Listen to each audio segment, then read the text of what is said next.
Have you ever wondered if we're really from Earth? I mean, think about it. For a planet that's supposed to be our perfect home, the human body seems, well, a bit mismatched. Why do so many of us struggle with back pain, joint aches, and knee troubles? Shouldn't millions of years of evolution have sorted that out by now? Here's where it gets interesting. What if we didn't actually evolve here? What if, just maybe, our ancestors crash-landed on Earth after destroying their original home, Mars? I know it sounds like something out of a sci-fi film, but stick with me. Let's look at the evidence. Mars is smaller than Earth with only about 38% of our gravity. If humans developed in a place with low gravity, our skeletons might not have adapted to stand up so well under Earth's heavier pull. That could explain our fragile spines, and why so many people struggle with slipped discs, arthritis, and knee injuries.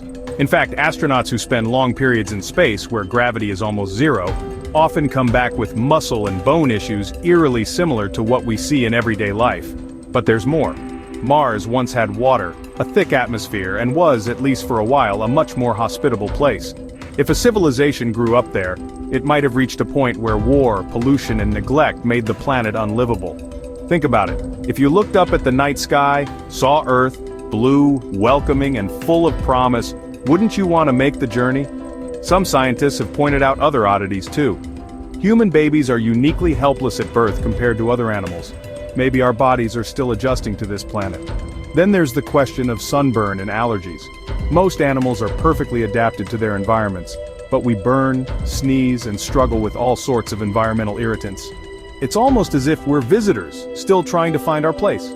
Of course, I'm not saying we definitely came from Mars. The theory isn't mainstream and there are lots of gaps to fill. But it's fun to imagine. What if our love of exploration, our urge to look up at the stars and ask, are we alone, comes from a memory buried deep in our DNA, a memory of another world? Maybe that's why, after all these years, we're still so fascinated with Mars.